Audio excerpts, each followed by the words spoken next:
Hi, I'm on. I thought family meant home, security, love. Instead, on my 30th birthday, my parents handed me a packed suitcase and a silent eviction. No, thank you, no goodbye, just a cold command. You're too old to freeload. I paid their bills. I covered their debts. I kept the lights on. And somehow I was still disposable. But the worst part wasn't being kicked out, it was realizing I'd been used for years and hadn't even seen it coming. When I finally stood up for myself, they tried to destroy me.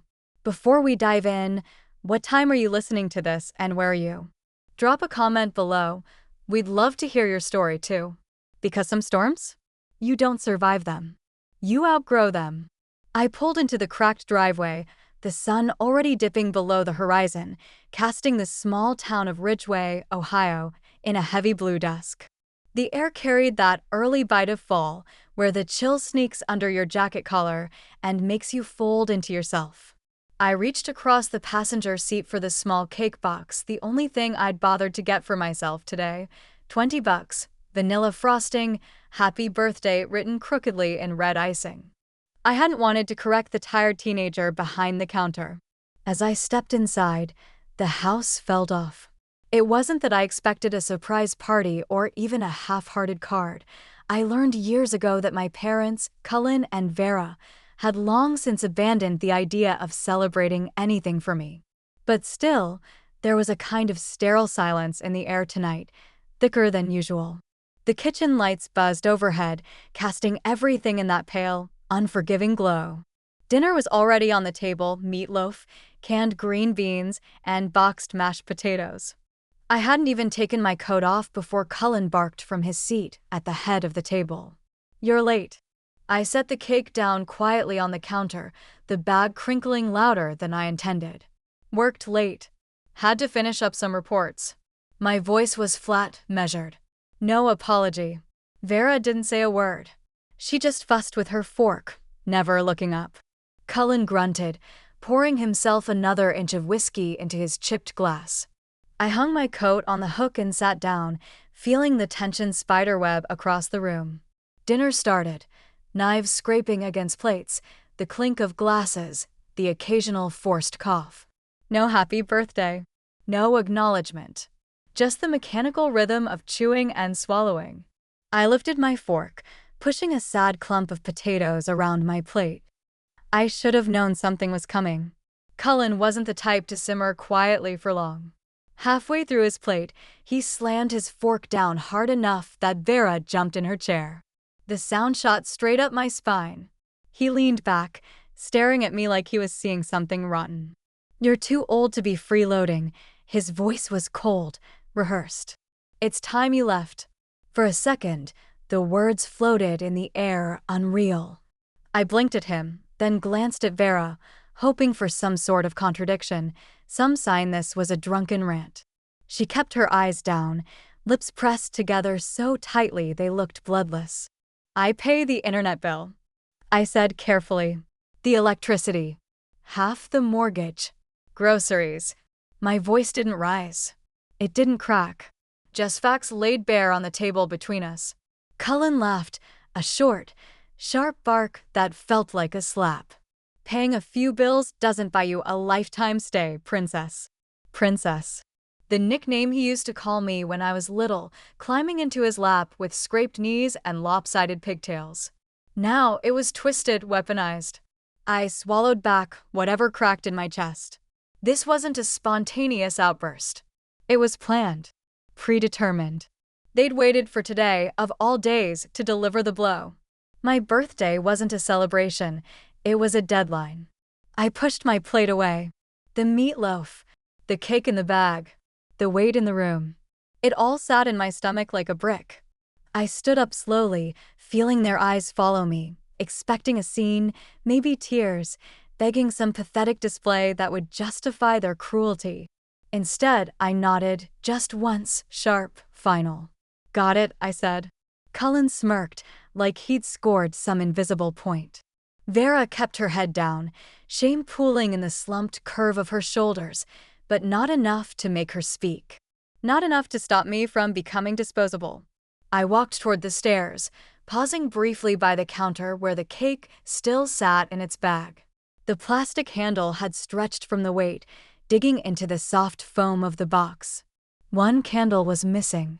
The stupid little box had probably been jostled in the car, but it felt symbolic anyway. One candle missing, one person missing, one family missing. I carried the cake upstairs without looking back. Each step creaked under my feet loud, accusing, final. I closed my bedroom door behind me and leaned against it, letting the hollow thud echo in my chest. This house was never mine. Maybe it never had been. I sat on the bed for a long moment, staring at the packed bags. I had been too afraid to finish over the past few weeks. Part of me had known this was coming, maybe not today, maybe not so cruelly, but someday. I thought I had time. I thought I could fix it if I just kept helping. I peeled off my jacket and folded it neatly over the suitcase. My hands were steady, mechanical, not because I wasn't hurt, but because I was done. As I moved around the room, gathering a few essentials, my mind clicked through logistics like clockwork. Cancel autopay for the utilities. Transfer my checks to my own account, not the joint one my mother insisted I keep for emergencies. Find a storage unit until I figured out the rest. They didn't just kick me out tonight, they forfeited everything I ever gave without asking for anything in return. Outside my window, the wind picked up, rattling the last stubborn leaves off the maples lining the street. Another reminder that winter was coming fast, and I wouldn't be here when it hit. As I zipped up my suitcase, I caught sight of myself in the mirror. Same brown hair pulled into a loose bun, same tired green eyes. But something was different. A line had been crossed. A line I couldn't uncross, even if I wanted to. I walked back to the bed, sitting down heavily. The cake sat on my nightstand now, looking absurdly small. I hadn't even thought to buy candles, not that anyone would have been here to sing. The smell of cheap frosting filled the room, nauseatingly sweet. I stared at the box, the lonely smear of icing visible through the plastic window. Then, without thinking, I pushed it off the nightstand. It fell with a soft thud, cake and cardboard crumpling against the worn carpet. Happy birthday, An. I sat on the edge of my bed, the silence in my room pressing against me like a second skin. My suitcase was half-packed, gaping open as if mocking my indecision. Outside, the wind whispered against the old windows, rattling loose panes that no one had ever bothered to fix. The whole house seemed to sigh under its own neglect, and I suddenly saw it for what it truly was, not a home, but a place where I had been tolerated until I wasn't needed anymore. My gaze drifted toward the cake lying crumpled on the carpet. Its smashed frosting looked ridiculous now, childish hope smeared across beige carpet fibers. I tore my eyes away and stared instead at the dull gray suitcase, the worn handle slick from years of use. It wasn't just clothes that weighed down its contents. It was years of covering for their failures, patching their broken pieces while mine were left to rot. Memories surged forward like a bitter tide. I remembered the time Cullen cracked a rib during one of his benders. He couldn't afford the surgery, not with the late mortgage notices piling up on the kitchen counter, so I dipped into my savings, the fund I had quietly built for my own place, and paid for it in cash. No thank you, no acknowledgement, just a grunt when he got back from the dentist, drooling and cursing the whole way inside. Or the winter Vera's tires, baldly skidding off the road. She called me in a panic, stranded outside town. I skipped work, bought her a whole new set, and even paid for the tow. She patted my hand once, saying, "You're a good girl," before handing me the repair bill she expected me to cover. 2. When the roof started leaking last spring, it was me on the ladder, hammering shingles in the pouring rain. Cullen sat inside with a beer, shouting about how you can't trust these contractors nowadays, while his daughter, who he called a freeloader, saved the damn house from collapsing. None of it mattered. None of it earned me a seat at their table tonight. I pressed the heels of my hands into my eyes until bursts of light flashed behind my lids. The sadness was still there, but colder now, calcifying into something harder to break. The floor creaked as I stood, grabbing my phone from the nightstand. My feet carried me downstairs, step soft, out of habit. In the living room, the glow of the television painted my parents in an eerie blue light. Cullen lounged in his recliner, beer in hand. Vera perched stiffly on the edge of the couch, eyes glassy and distant. They looked fine, as if nothing had happened, as if tonight had been just another Wednesday where they shoved food into their mouths and pretended the world owed them something. I stood there, waiting. Maybe a part of me still hoped, still stupidly clung to the idea that Vera would glance over and realize that Cullen would sober up and remember who had kept the lights on when the checks bounced. But hope is a dangerous thing, and tonight it was dead. Cullen noticed me first. His lip curled in a sneer as he raised his beer can lazily. "Don't forget to turn off the lights when you leave," he slurred. "You're not paying for them anymore." The words hit harder than any slap could have. They weren't just kicking me out, they were erasing every sacrifice, every unspoken debt. I didn't answer. I didn't scream or cry or beg. Instead, I let the silence swallow the last piece of me that had ever needed their approval. I turned and climbed the stairs, each step slower than the last, the weight in my chest heavier than any suitcase. When I reached my room, I closed the door softly, pressing my palm against the wood as if sealing off the part of me that had once believed blood meant loyalty. For a long minute, I just stood there, breathing in the musty smell of old carpet and stale memories. Then, with a steady hand, I pulled my laptop from under the bed and set it on the nightstand. If they thought they could toss me aside and keep living off the crumbs I left behind, they were about to learn otherwise.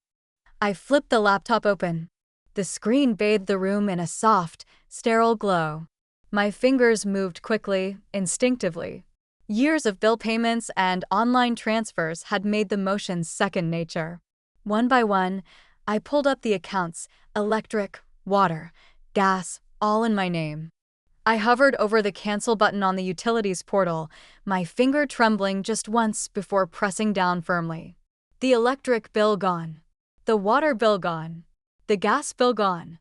Each click felt like cutting an invisible cord that had kept me tethered here, in a house where love was measured in convenience, and betrayal was wrapped in silence. Next came the bank account, the one my mother insisted we keep joint for emergencies. I moved my remaining funds into a private account I had set up months ago, back when a tiny voice inside me warned that this day would come. Transfer complete. The cable and internet accounts were next, services they used daily, mindlessly, never realizing it was my name on the bills.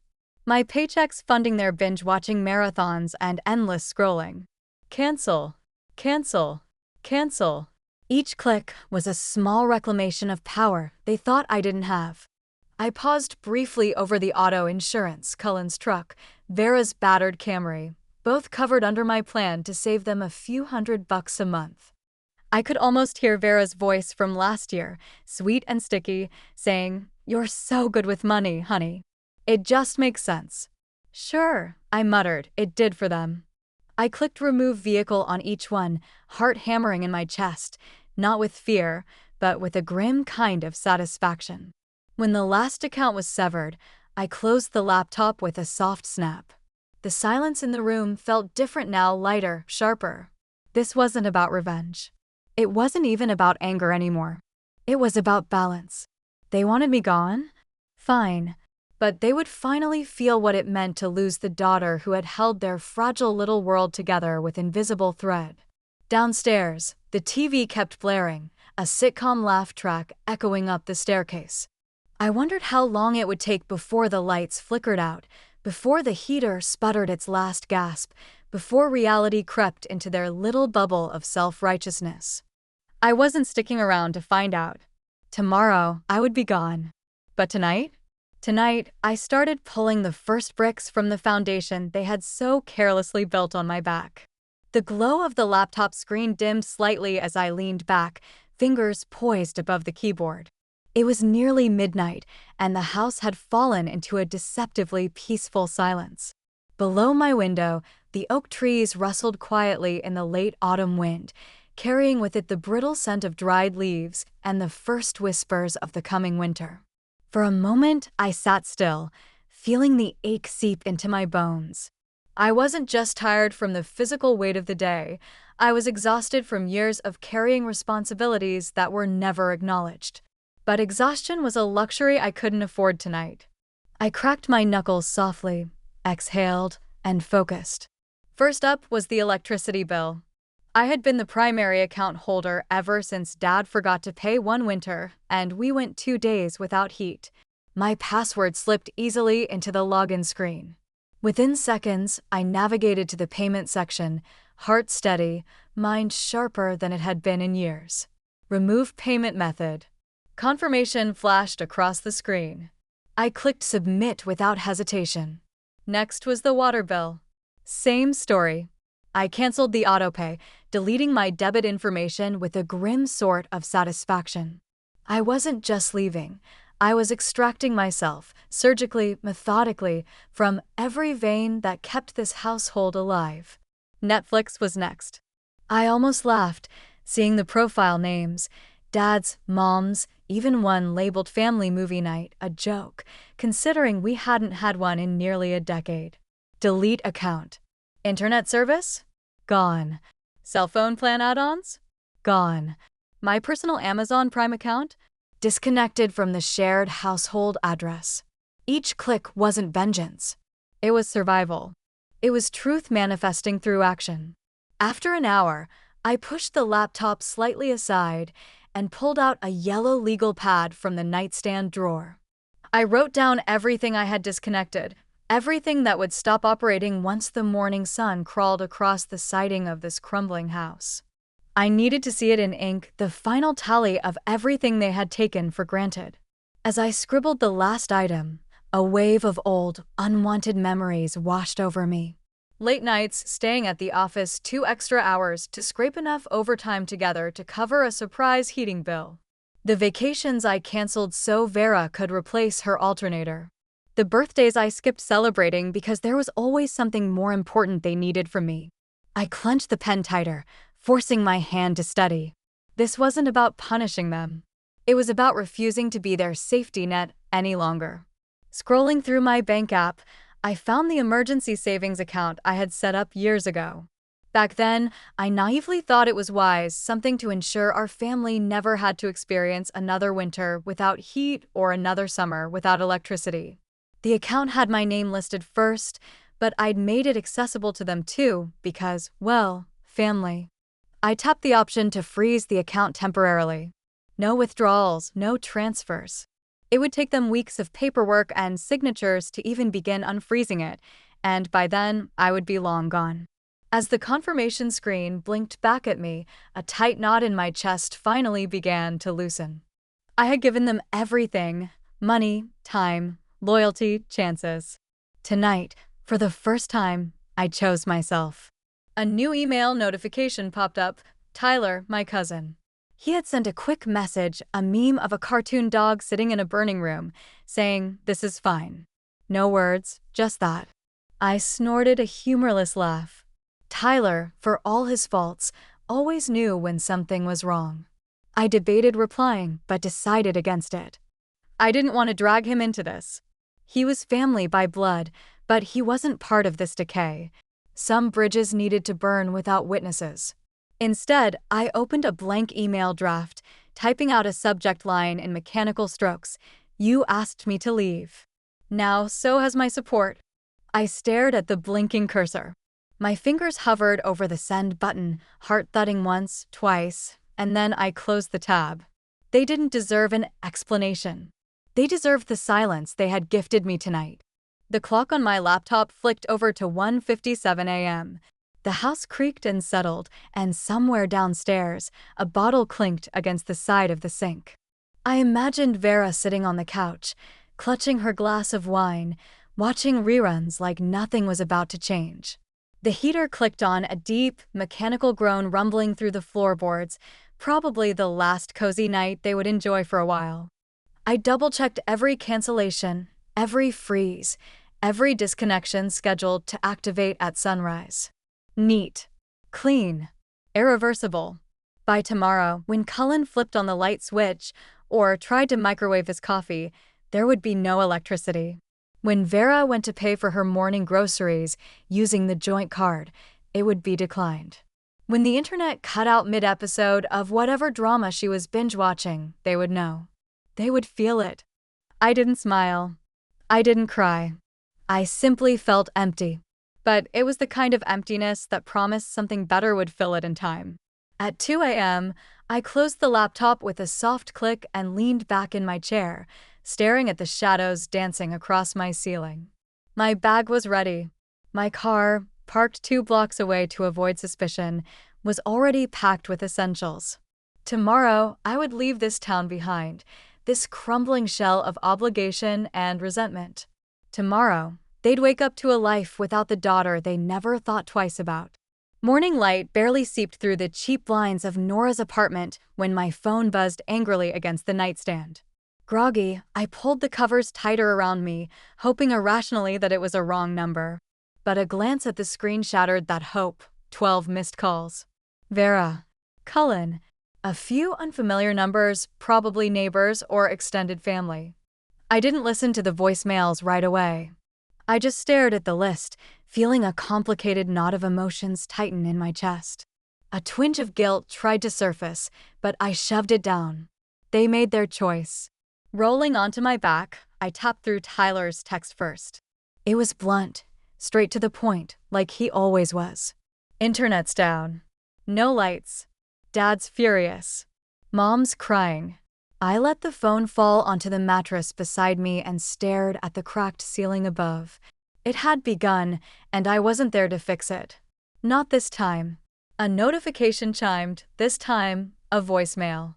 Curiosity got the better of me, and I played it on speaker while I pulled on a sweater. Vera's voice was soft and shaking. Honey, there must be some mistake. You wouldn't just leave us like this. Please call me. We can fix whatever's wrong. We're family.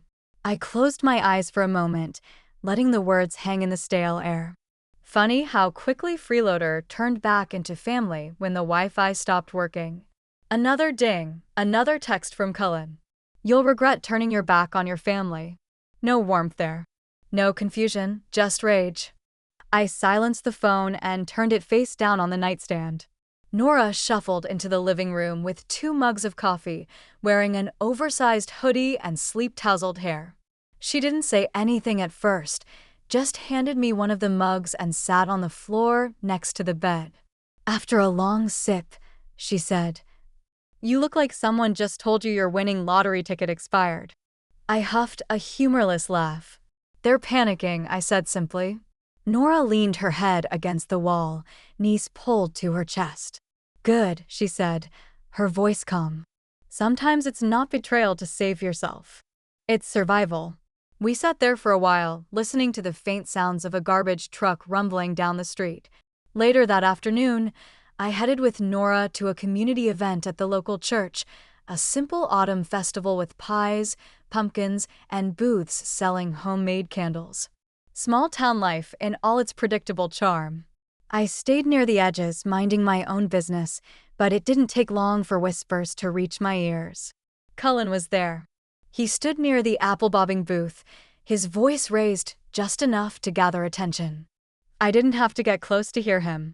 My daughter abandoned us, he barked. After everything we sacrificed for her. Kids these days, no loyalty. No gratitude. Heads turned. Some nodded sympathetically, but others exchanged skeptical glances. It wasn't the first time Cullen had aired dirty laundry in public and people remembered things. Nora nudged me gently. Don't, she murmured. I hadn't realized I had started walking toward him. I stopped, forced myself to breathe. Let him rant. Let him play the victim. I didn't owe them an audience. Instead, I wandered past the booths, letting snippets of conversations drift by. Didn't her daughter pay for their bills for years? Isn't that the one who stayed home to help when the mom got sick?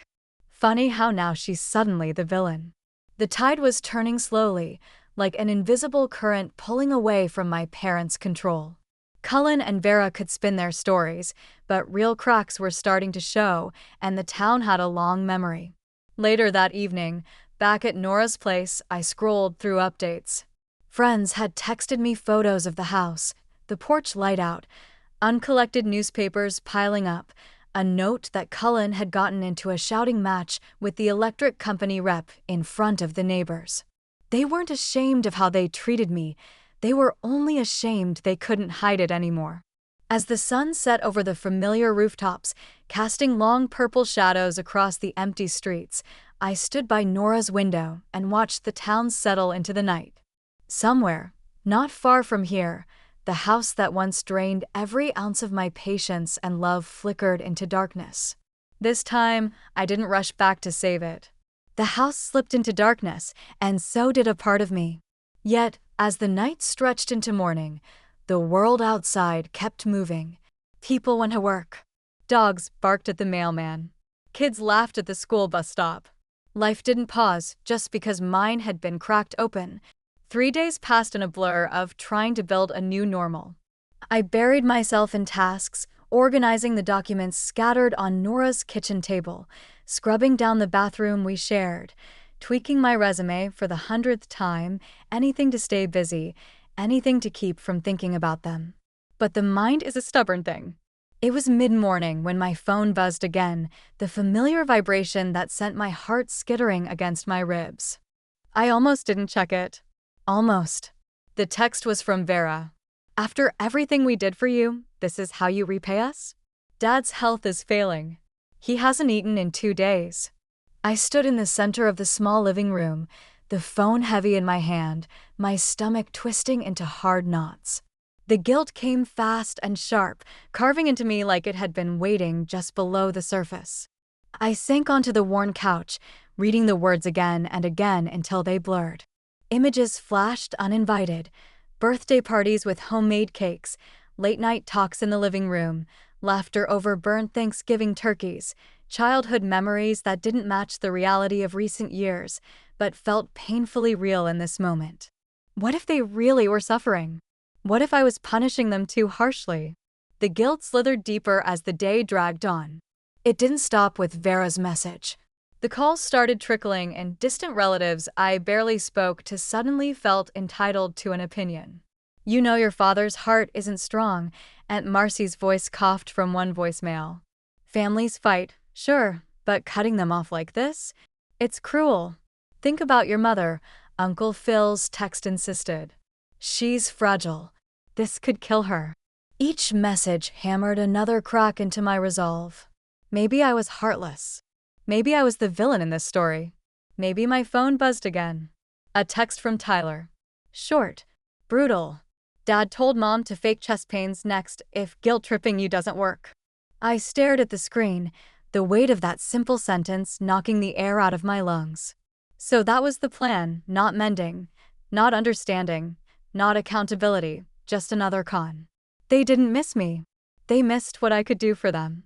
Numb, I tossed the phone onto the coffee table and curled into myself on the couch. The sun shifted across the floor, tracing slow golden fingers across Nora's second-hand rug. As the hours slipped by, I let the weight of everything press down, not resisting it this time. The years of bending over backward, the quiet sacrifices, the endless giving, hoping it would be enough to earn a seat at a table that was never truly mine. It wasn't sadness anymore. It was something colder, sharper. I didn't move until Nora came home from her shift at the clinic, her sneakers squeaking slightly on the hardwood. "You okay?" she asked, dropping her bag by the door. I nodded once slowly, because I finally was. After she disappeared into the kitchen, I reached for my phone. I scrolled through my contacts one by one: Cullen, Vera, Aunt Marcy, Uncle Phil, every cousin and distant relation who had called to scold, but never once called to ask how I was holding up. One by one, I hit delete. I didn't rush. I didn't cry. I simply erased. When I was done, I opened my settings and blocked every number tied to that house, that life, that false sense of belonging. It wasn't an act of anger, it was an act of mercy for myself. I placed the phone face down on the table and sat back, breathing deeply for what felt like the first time in years. Tomorrow would come, and with it, new battles. I wasn't naive enough to think cutting them off would end the war, but tonight, I had a small one. When I put the phone down after blocking every number tied to them, I expected chaos to fall away from my life like a heavy coat shrugged from my shoulders. Instead, there was only an eerie quiet, as if the world itself were holding its breath. The first few days slipped by uneventfully. I filled my time helping Nora reorganize her apartment, applying for positions in nearby towns, even cooking dinner for us, small acts of reclaiming normalcy. I thought maybe, just maybe, I had outrun the wreckage they'd tried to leave in my heart. Then it started. It was a Thursday morning, just as the fall chill began creeping through the windows. I was sipping weak coffee from one of Nora's chipped mugs when my phone buzzed across the table. At first, I thought it was another job rejection. Instead, it was a message from Carrie, an old coworker. "Hey, you seen what your dad posted?" Curious, I tapped the link. There it was, splattered across the local town's Facebook group like a festering wound. Cullen's words burned into my screen. "Some daughters are raised to be grateful. Some turn into snakes. After everything we sacrificed, our daughter left us, sick, starving, abandoned. Pray for us." The post already had over 100 comments. Some offered prayers. Others, people I barely knew, hurled judgment like stones. "Ungrateful brat," one read. "Parents give you life, and you spit on them," another sneered. For a second, my hand shook so hard I almost dropped the phone. Nora glanced over from the kitchen counter, her brows pulling together. "Bad?" I could only nod, pressing the phone screen to my chest like it might stop the ache rising in me. By noon, the wildfire had spread. Screenshots flooded my inbox from friends who still cared enough to send warnings, neighbors, distant cousins, even former teachers, commenting on how they'd always suspected something was wrong with that girl. Nora sat down across from me, her voice fierce but calm. "They're writing your story for you. Are you really going to let them?" I stared at her, the words sinking in deeper than I cared to admit. "No, not this time." I powered off my phone and turned to the drawer where I'd been keeping the folder, my insurance, my truth. Inside was a carefully kept record, years of receipts, screenshots, emails, bank statements, proof of the thousands of dollars I'd funneled into that house, into those people, without ever once demanding gratitude. Electric bills in my name, mortgage payments from my account, repairs funded by my overtime shifts. They had forgotten the cost because they had never paid it, but I hadn't. I spent the next few hours scanning documents, organizing files. Every receipt was a memory, and every memory was a blade cutting away whatever pity I might have felt. By evening, I had built an arsenal, a neat, unassailable fortress of evidence. Nora peeked into the room, her voice low. "You going to post it?" I looked up from the laptop, shaking my head. "Not yet," I said. "Let them talk a little more. Let them show everyone who they really are." Because I knew something Cullen and Vera hadn't counted on, I wasn't rushing into battle with blind anger. I wasn't swinging wildly like a wounded animal. I was patient now. Strategic. The small town we lived in thrived on gossip, but it also crumbled fast when truth surfaced. All I had to do was wait for the right crack in their facade, the moment when their lies grew too bloated to hold themselves up. And when that moment came, I wouldn't have to say much, just the truth. That night, as Nora and I ate leftover spaghetti on the couch, she raised her fork toward me like a toast. "To survival," she said.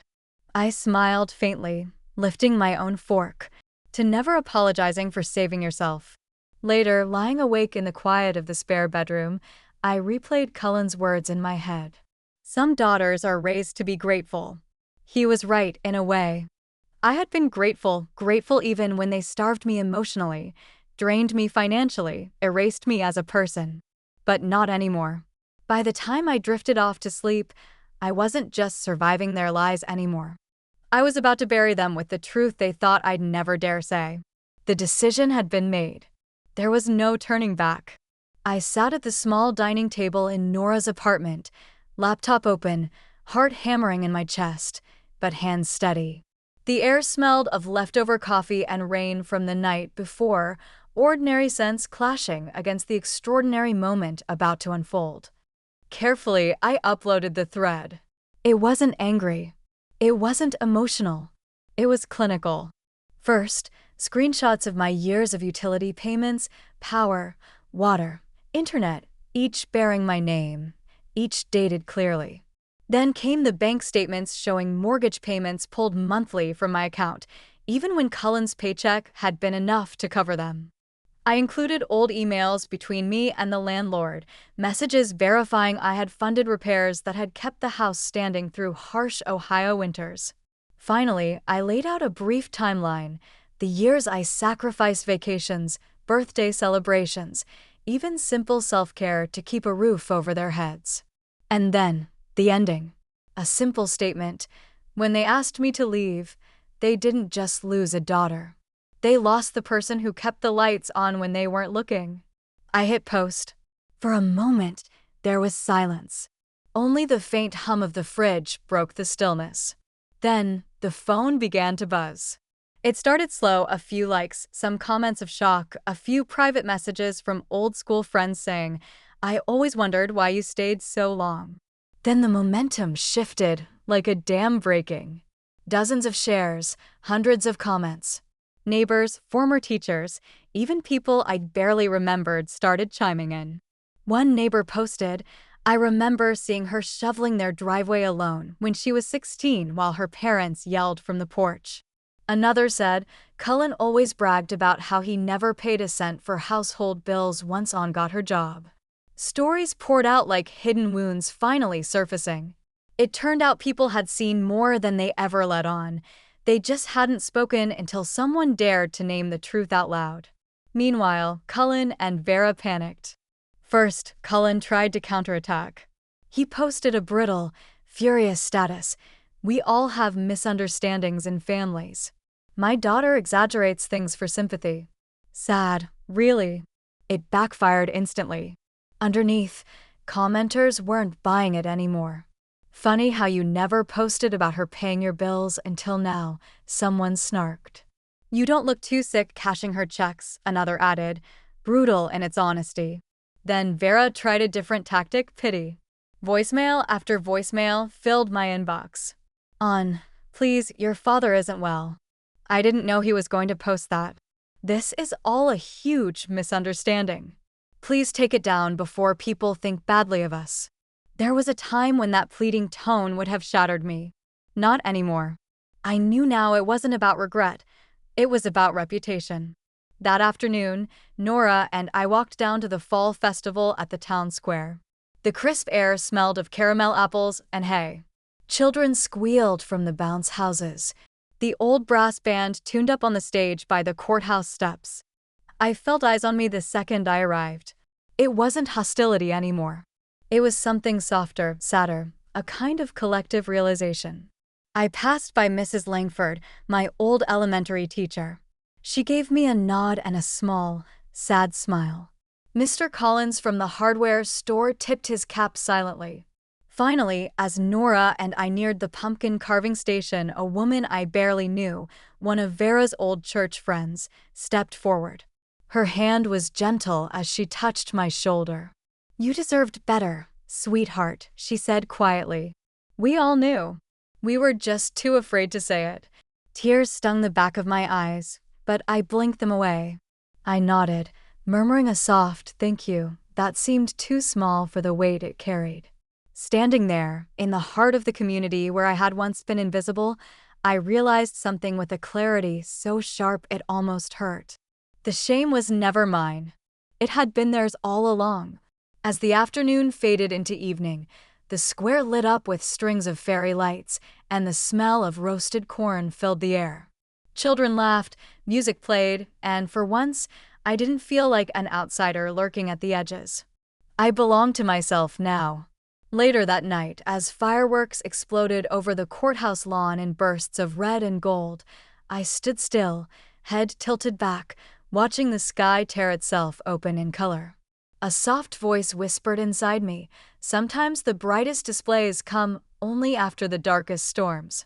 And this time, I wasn't running from the wreckage. I was rising from it. The smell of burnt leaves drifted through the air as I leaned against the frame of Nora's apartment window, watching the small town settle into another cool autumn evening.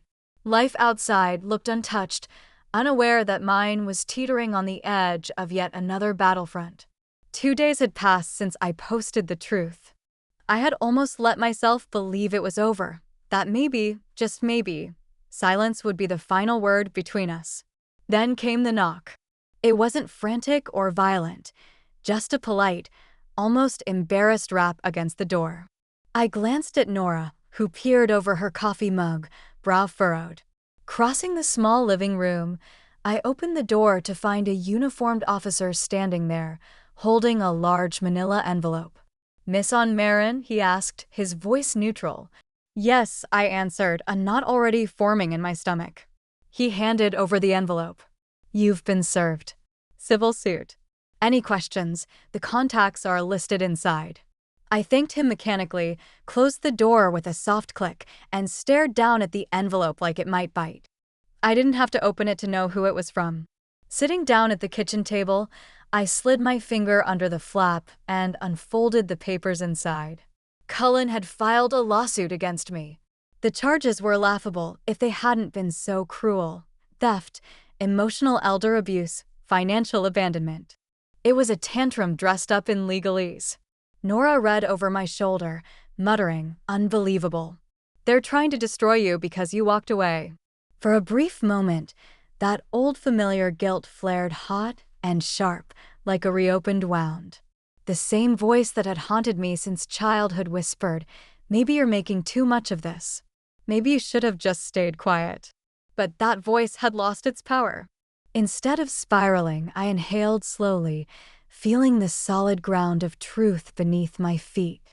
"Not this time," I said aloud, standing up. "I'm done apologizing for saving myself."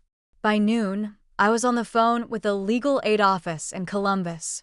I explained everything methodically, calmly, forwarding them the proof I had already compiled, every payment, every receipt, every documented act of support. They listened, asked careful questions, then assured me they would help draft a countersuit if needed. "You have a strong case," the paralegal said. "And, honestly, it sounds like you should be the one suing for exploitation." I didn't want revenge. I wanted my life back. That afternoon, I took their advice and filed my own formal complaints, this time outlining years of financial manipulation under emotional coercion. Elder abuse, it turned out, went both ways when adult children were weaponized for labor and money under the threat of guilt. The backlash was swift. Vera called first, her voice trembling with manufactured grief. "On, please, you're tearing this family apart. We only wanted what was best for you. You're overreacting. You know your father's not well." I didn't respond. An hour later, Cullen's text came in a final poison dart. "You think you won? Family always gets the last word." I stared at it for a long time, the words blurring slightly as anger and pity warred inside me. Then I opened the small drawer beside my bed. Tucked in the corner, wrapped carefully in a tissue, was the tiny plastic cake topper I'd bought myself on my last birthday, the birthday they had turned into an eviction party. A single candle. A broken memory. I turned the cake topper over in my hand, feeling the absurdity of how much hope had once been packed into such a small, meaningless object. "Family isn't who you're born to," I whispered into the quiet room. "It's who treats you like you matter." 2 days later, I found myself standing outside the police station, legal papers in my hand, flanked by a volunteer advocate from the aid office. The building was gray and square, no more imposing than a post office, yet the weight of what it represented settled heavily on my shoulders. Inside, Cullen sat rigidly at a battered wooden table, Vera beside him, her hands twisting the strap of her handbag. They looked smaller than I remembered, angrier, weaker. An officer calmly explained that if they pursued the false charges, they could be countersued for defamation and financial abuse charges that could stick with the evidence I held. Cullen's face turned an alarming shade of red. He shoved his chair back, rattling it against the floor. "This is a witch hunt," he snapped at the officer. "She's manipulating everyone." No one responded. Vera crumbled into her seat, sobbing so loudly it echoed off the cinder block walls. I didn't flinch. I didn't speak. I didn't need to. As they stormed out, the officer turned to me and said quietly, "You did the right thing. Don't let anyone tell you otherwise." Outside, the sun was shockingly bright against the cool autumn sky. I stood there for a moment, letting the light soak into my skin, the courthouse looming behind me, the town stretching ahead. The air smelled crisp, alive, like endings and beginnings all tangled together. With every step away from that building, the weight I had carried for decades lifted a little more. No more explaining, no more guilt, no more apologies. As I crossed the parking lot, a gust of wind picked up fallen leaves and sent them swirling around my boots. It was as if the world itself was brushing away the last remnants of a life that no longer belonged to me. The courthouse grew smaller in my rearview mirror as I pulled onto the main road, windows down, letting the crisp fall air wash through the car like a baptism. For the first time in longer than I cared to admit, my heart didn't feel like it was dragging a boulder behind it, no phone vibrating with guilt-laced voicemails, no texts demanding apologies I didn't know. No more pulling myself apart, trying to stitch a family together that had never really included me. I was free, but freedom, I realized, was quieter than I expected. I spent the next few days at Nora's apartment, moving through the small routines of life, making coffee, folding laundry, walking to the corner store for milk. Ordinary things done without looking over my shoulder, without waiting for someone to bark an order, toss a bill my way, or remind me that I owed them for existing. It felt foreign and precious. One morning, sitting at the tiny kitchen table with my laptop open, I stumbled across an ad for a small rental unit downtown. Nothing fancy, an aging brick building with creaky floors and drafty windows, but it was mine if I wanted it. And for once, I did. By noon, I'd signed the lease. I didn't tell anyone except Nora. She smiled, handing me a chipped coffee mug to toast with. "To new beginnings," she said simply. "To finally choosing myself." I added, "To finally choosing myself." The next weeks blurred into a soft golden rhythm. I bought second-hand furniture piece by piece, a couch with sun-faded cushions, a wobbly kitchen table someone had loved before me. I painted the walls pale blue, the color of open skies and deep breaths.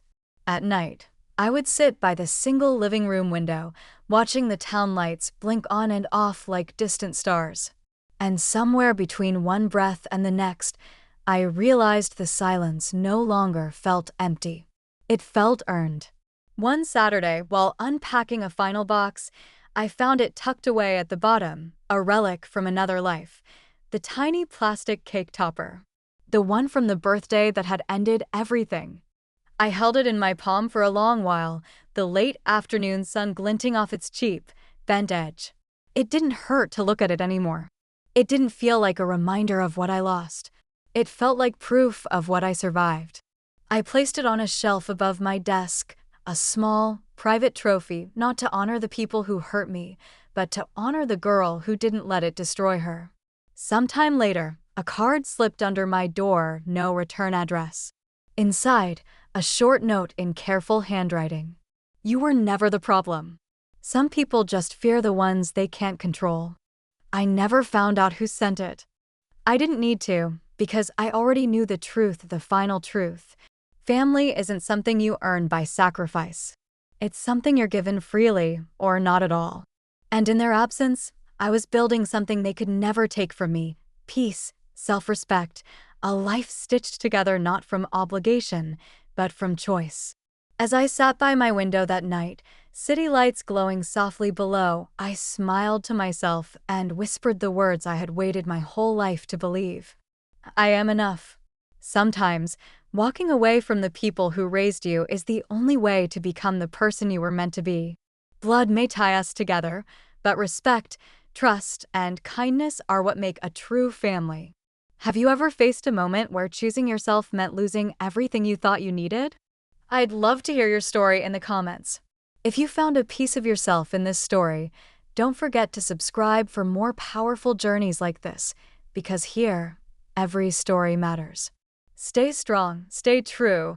Family drama doesn't define you. How you rise from it does.